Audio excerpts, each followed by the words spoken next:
I wanted to break the theme of the lectures that I've been doing recently. You know, that sort of 10-minute lecture or so that's either been looking at Roman roads and King Arthur stuff. It's Halloween. It's the 31st of October. So there's nothing wrong with being alongside a little candle in a jar. And talk about something that I've had 2 conversations about today. And those people that have spoken to me today, they will know the conversations. Now, one of the conversations went along the avenue of some wonderful sounding archaeology, Maesteg, Langford way, that is under threat of complete and utter destruction. And names like Cadw come up in the conversation, and the Glamorgan-Gwent Archaeological Trust. Ever heard of them?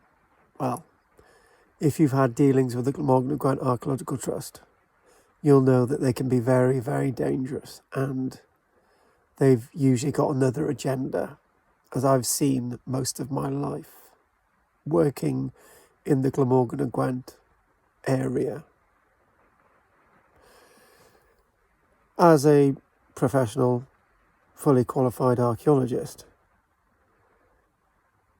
this group of clowns, the Glamorgan-Gwent Archaeological Trust, can be very dangerous. One of their members was responsible for cutting the brakes cables on my car in 2018 in response to my damn right opposition and campaigning to stop the destruction and the wanton destruction by archaeologists at a landscape known as the 5 Mile Lane, the A4226. The other organisation, Cadw, well, what we're seeing is lots of sites that were scheduled and protected forever. These sites seem to be descheduled, delisted, when the need comes that some kind of development is required. And organisations like the Glamorgan-Gwent Archaeological Trust just go along with the financial narrative. At the end of the day, the Glamorgan-Gwent Archaeological Trust are an organisation that need to make money from the archaeology. So they'll when I say any dot, I don't mean any I. They'll dot any dot at the end of any conversation that suits their wonderful narrative. Now, the other conversation that I had was with another chap from over the border. It was an interesting conversation. It did go into the avenue of early Christianity in Britain. And one of the things that I mentioned, and I've got to make sure that I don't lose my power from this phone a minute. So let's just do that. Good, we've got a bit of power. The other bit of the conversation was to do with early Christianity. And in the conversation, I sort of realised something that maybe most of you watching this now haven't questioned or asked. Christianity is a cult. It started off as a cult. But it was like many other religions around at that time. One other religion, Judaism. As we know, Christianity branched away from Judaism. And the thing is, the point is that, have any of you ever thought about Jewish traders and Jewish settlers here whilst the Roman era was up and running after AD 43? Or even before that? Does anyone actually ask the question about Jewish places of worship in Roman era Britain. Ever come across any? I certainly haven't. You hear about temples to do with Mithras,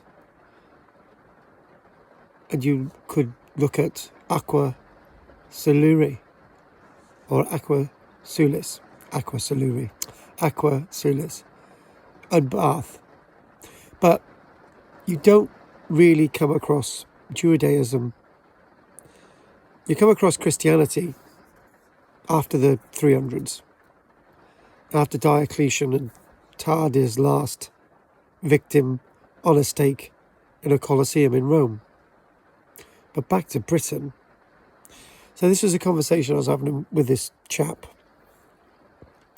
And then he said, this then directly linked in with my conversation yesterday about Geoffrey Ash's King Arthur, Glastonbury.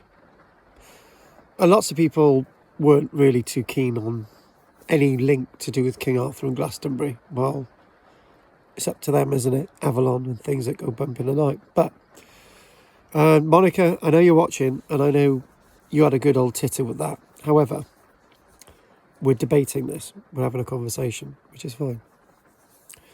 So the point being is that me rambling. Now, I know it's Halloween, so I can ramble Halloween with a spooky light.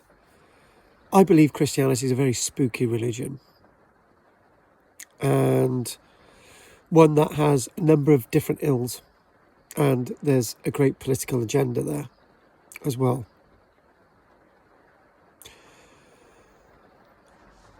The point of this is leading to when Christianity became the official religion of the Roman Empire under the edicts of Theodosius in the 390s, that proclaimed Christianity to be the only religion in the Roman world. But with being that said, everyone by proxy was Christian across the Roman Empire. That's it. You weren't allowed to be pagan. Christianity became an established. Christianity has become established a long time before that.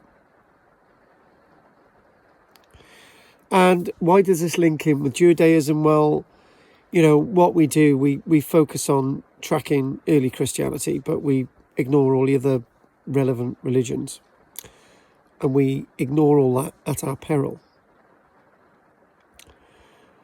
Now, I wanted to look at Glastonbury today, but I didn't think it was appropriate. I thought it was more appropriate making a few bombastic statements, setting the seal. Do you know what? I've always wanted the Glamorgan-gwent Archaeological Trust to take me to court for some outlandish statements that I make about them, but they never ever do, because they wouldn't be able to defend themselves in an open court situation. And as for Cadu, complete absolute waste of time involving our heritage. I was in Aberystwyth really recently. At the beginning of the year, there was this beautiful 1800s, mid 1800s, not sure the date, but it was like a workhouse, and it was then converted into a hospital. And until this year, it was in perfect condition. But for whatever reasons, it wasn't listed and it wasn't protected, so they're able just to pull it down. And now it's being pulled down to provide houses. It's quite ironic, that. And one thing I'd ask people is this. This goes back to the Witton Roman villa site, or Roman Mancio, call it, on the 5 Mile Lane. When I suddenly turned up on site one day and somebody said, the site had been descheduled because it was scheduled in the first place by accident. Okay, fair enough. So it's no longer scheduled. Yeah. So when I started to look on the internet, because I've done another video about that, which I'm sure I can add the link in, coming up on your screen. If you go back, the paperwork tells me that it was a scheduled, protected ancient monument forever. But then to rewrite the history, it was scheduled by mistake. And in fact, it was never scheduled in the first place. You can't find any bona fide record of it ever being scheduled as a Roman site on the internet anymore. It's odd that. But I do have the original paperwork. And I do have it printed in books and lists. Because they are there. Lists, and more lists. They're out there.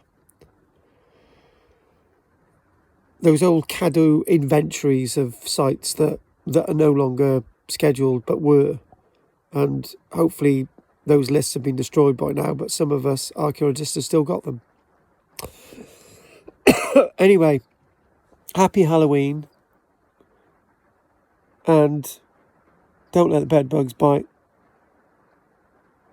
And if you've got anything you'd like to say, put it in the comments box. Thank you very much. Good night. Like, subscribe and join.